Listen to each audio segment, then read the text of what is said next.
दोस्तों, world economic forum ने 2030 के लिए कुछ बहुत ही शॉकिंग प्रेडिक्शंस करी है। और ये जो प्रेडिक्शंस है इसमें से दो अभी हम जानेंगे।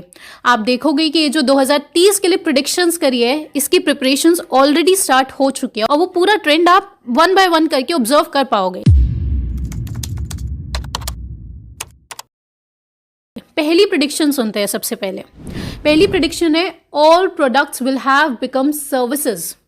यानी कि जितनी भी प्रोडक्ट्स है आप जो अभी ओन करते हैं, उदाहरण के लिए आपकी गाड़ी है, आपका हाउस, आपकी प्रॉपर्टी है, आपका मोबाइल फ़ोन है, आपके कपड़े हैं, आपके जितने भी प्रोडक्ट्स हैं, आपकी वॉशिंग मशीन, आपका ओवन, ये सारे जो प्रोडक्ट्स हैं ये सर्विसेज में कन्वर्ट हो जाएंगे।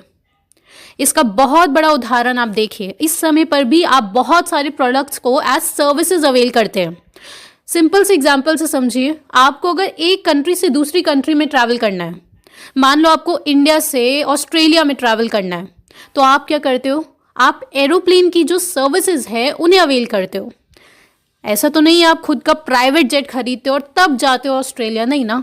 क्यों? क्योंकि प्राइवेट जेट खरीदना काफ़ी एक्सपेंसिव है, तो आपको लगता है कि बेटर आइडिया है कि आप एरोप्लेन की सर्विसेज अवेल करो। सीधा जाके टिकट खरीदी और सर्विस अवेल कर ली। यानी कि बहुत सारे लोगों ने मिलकर उस एरोप्लेन को रेंट पे ले लिया, कुछ ऐसे समझ सकते हैं, या फिर सर्विस अवेल कर लिए एरोप्लेन की, बजाय कि उस प्रोडक्ट को खरीदने के। यहाँ पे प्रोडक्ट क्या है? एरोप्लेन। यहाँ पे प्रोडक्ट महंगा है, सर्विस सस्ती है। आप दूसरे उदाहरण से समझिए, पुराने ज़माने में जो वीडियो प्लेयर होता था, तो उस वीडियो प्लेयर को लोग खरीदना थोड़ा एक्सपेंसिव लगता था, तो बहुत सारे लोग उसे रेंट पे लिया करते थे। क्यों? क्योंकि प्रोडक्ट महंगा था, वीडियो प्लेयर। आपके पास खुद की कार नहीं है तो आप कैब सर्विसेज अवेल करते हैं। अभी कार प्रोडक्ट जो है वो महंगा है, तो बेस्ट आपको लगता है कि क्यों ना कैब सर्विसेज अवेल कर ली जाए। बिल्कुल वैसे ही इस समय पर आपके जितने भी प्रोडक्ट्स हैं वो सब कुछ सर्विसेज में कन्वर्ट हो जाएगा, ऐसा वर्ल्ड इकोनॉमिक फोरम कह रहा है। यहाँ तक कि ये जो डैनिश पॉलिटिशियन है ईडा ऑकिन, वो वर्ल्ड इकोनॉमिक फोरम के जो विजन है इसे ऐसे डिस्क्राइब करती है बहुत ही मज़ेदार तरीके से। I don't own anything, I don't own a car, I don't own a house, I don't own any appliances और एनी क्लोथ्स। मतलब ईडा ऑकिन के हिसाब से वो खुद के कपड़े भी ओन नहीं करेंगे फ्यूचर में। इनफैक्ट इन्होंने जो कपड़ों का एग्जाम्पल दिया है ये आज हो भी रहा है। इनफैक्ट बहुत सारी जो वेडिंग्स होती है उसमें जो ब्राइड होती है वो अपना लहंगा जो है, उनकी जो ज्वेलरी है, वो उसे रेंट पे लेते हैं। दोबारा यहाँ पे जो प्रोडक्ट है वो आप ओन नहीं कर रहे हो, बल्कि आपका जो प्रोडक्ट है लहंगा वो एक सर्विस में कन्वर्ट हो चुका है। और इसका एक और उदाहरण है कि बिग बॉस में जो हीना खान आई थी, बहुत ज़्यादा ऐसा कुछ न्यूज़ फैली थी कि हीना खान के जितने भी नाइट सूट्स है वो हर दिन एक अलग नाइट सूट पहनती थी, वो सब कुछ वो रेंट पे लेकर आई थी।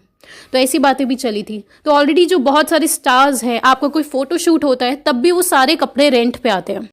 अब आप अच्छे से समझ पा रहे होंगे कि वर्ल्ड इकोनॉमिक फोरम जो द ग्रेट रीसेट प्रमोट करता है उसकी जो टैगलाइन है, you will own nothing and you will be happy, ये उसकी टैगलाइन है। इस समय पे आप समझ पा रहे होंगे कि कैसे आप कुछ भी ओन नहीं करोगे 2030 तक और फिर भी आप बहुत ज़्यादा खुश होंगे। अब आप इस और एग्जाम्पल से समझिए, क्योंकि अब आपके मन में प्रश्न आया होगा, तो मैम क्या ये जो हमारी प्रॉपर्टी है, हमारा घर है, ये भी हमसे छीन लिया जाएगा?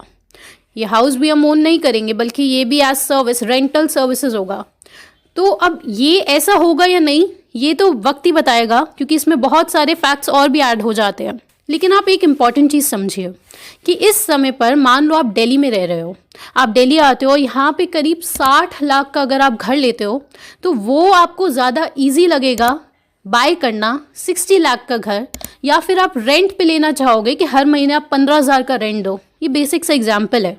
बहुत सारे जो यूथ है जो अभी अभी जॉब करने लगे हैं उनके पास इतना पैसा नहीं होता, तो बहुत सारा वो जो यूथ है वो रेंट पे घर लेना प्रेफर करते हैं। ये सिंपल सा उदाहरण है।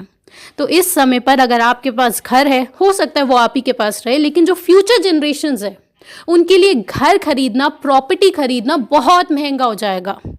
और आप जानते ही हैं कि ब्लैक रॉक जो कि लार्जेस्ट एसेट मैनेजमेंट कंपनी है, मतलब ब्लैक रॉक इतनी बड़ी कंपनी है कि लोग ये पूछते हैं कि क्या ब्लैक रॉक ही पूरी दुनिया चला रही है? इतनी बड़ी कंपनी है ये, आप समझ जाए।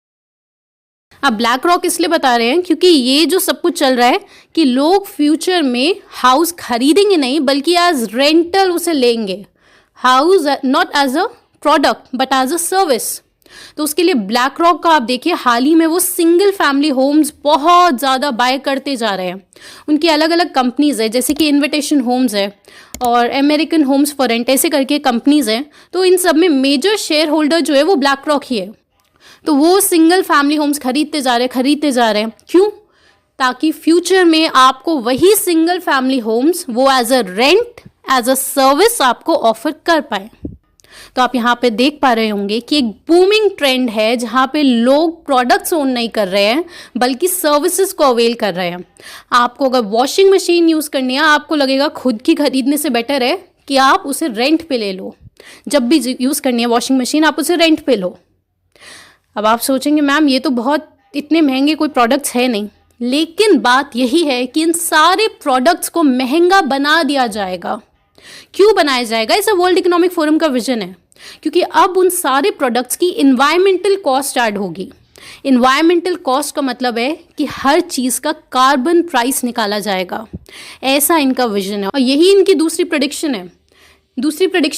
There is a global price on carbon, यानी कि एक प्रोडक्ट को बनाने में जितनी भी इन्वायरमेंटल कॉस्ट आ रही है उसे ये लोग ऐड करेंगे और उसके बाद उस प्रोडक्ट का प्राइस सेट किया जाएगा, ऐसा इनका दूसरा प्रेडिक्शन है। तो there is a global price on carbon. Carbon tax तो है ही, और साथ में यहाँ पे बहुत बड़ा प्रश्न उठता है कि क्या कार्बन टैक्स सही है? क्या कार्बन को सच में इतना ज़्यादा डिमोनाइज किया गया है? ये सब कुछ सही है? तो दोस्तों ये खुद में बहुत बड़ा टॉपिक है। फिलहाल बस यही कहेंगे कि आप एक इन्वायरमेंटलिस्ट है जॉन लॉम्बर्ग, आप इनको ज़रूर स्टडी कीजिए, क्योंकि यहाँ पे अगर इसी वीडियो में बताते तो काफ़ी लंबा हो जाएगा कि कैसे जो कार्बन है, जो ग्लोबल वार्मिंग है, जो क्लाइमेट चेंज है, उसको कैसे प्रेजेंट किया जा रहा है, कितनी ज़्यादा उसे इम्पोर्टेंस दी जा रही है और असलियत क्या है, उसके बारे में अगर आप जानना चाहते हैं तो आप जॉन लॉम्बर्ग को ज़रूर स्टडी कीजिए। वो हम फिर कभी किसी और वीडियो में डिस्कस करेंगे। लेकिन यहाँ पे आप समझ पा रहे होंगे कि कैसे ये दोनों जो प्रेडिक्शंस है वर्ल्ड इकोनॉमिक फोरम की कि 2030 तक आपके जितने भी प्रोडक्ट्स आप अभी ओन कर रहे हो वो सब कुछ सर्विसेज में कन्वर्ट हो जाएगा। आप लोग हर चीज़ का रेंट पे करेंगे। क्यों? क्योंकि प्रोडक्ट्स महंगे हो जाएंगे। और वही उनकी दूसरी प्रेडिक्शन है कि ग्लोबल प्राइस ऑन कार्बन पे ग्लोबल प्राइस लगेगा, हर चीज़ पे कार्बन टैक्स लगेगा। और अब आप सोचेंगे मैम इन सबका सोल्यूशन क्या है? ये जितनी भी चीज़ें हो रही हैं इनका सिर्फ एक ही सोल्यूशन है, वो है मास अवेयरनेस ही इसका सोल्यूशन है। और इसी के लिए IMPH नेटवर्क क्रिएट किया गया है। अगर आप और जानना चाहते हैं IMPH नेटवर्क के बारे में कि कैसे आप लोग भी उससे जुड़ सकते हैं, तो आप ये वाला पार्ट देखिए। और अब आप मेरे नेक्स्ट 2 वाक्य ध्यान से सुनिए। पहली चीज़, अगर आप इंटरनेशनल प्लान्स और ग्रेट रीसेट समझते हैं और वर्ल्ड इकोनॉमिक फोरम क्या कर रहा है वो आपको समझ आने लगा है और उसकी थोड़ी भी जानकारी रखते हैं, तो आपको बस क्लीन लिखकर KREEN ये लिखकर इस नंबर पर व्हाट्सएप करना है, जिसके बाद आप शॉर्टलिस्ट हो जाते हो और आपको टीम लाइफस्टाइल की लाइव ट्रेनिंग अटेंड करने के लिए फॉर्म दिया जाता है, जिसमें आपको बेहद ज़रूरी रिसर्च समझाई जाती है और जो इसका सोल्यूशन है IMPH उसका पार्ट 1 आपको समझाया जाता है। दूसरी ज़रूरी बात, बहुत सारे लोग पिछले 1.5 साल से हर महीने रेगुलर वेबिनार्स अटेंड कर रहे हैं, जिससे एक बड़ा ग्रुप बन चुका है आज, जिनके बहुत स्ट्रॉन्ग बेसिक्स हो चुके हैं और बहुत डीप नॉलेज हो चुकी है इन सारे एजेंडास की कि वर्ल्ड रीच ह्यूमन सिविलाइजेशन को किस दिशा में ले जा रहे हैं। वर्ल्ड इकोनॉमिक फोरम जिस स्पीड से फैल रहा है, हमें भी उतनी ही स्पीड से IMPH सोल्यूशन की तरफ बढ़ना है। आप जल्द ही ट्रेनिंग अटेंड करें और सोल्यूशन का हिस्सा बने, और आप लॉन्ग टर्म ट्रेनिंग अटेंड करें, क्योंकि तभी वो सोल्यूशन प्रैक्टिकल है। तो नेक्स्ट वीडियो में जल्द मिलते हैं, और तब तक आप ये वीडियो ज़रूर देखें ताकि आप और गहराई से सारा गेम प्लान समझ सकें।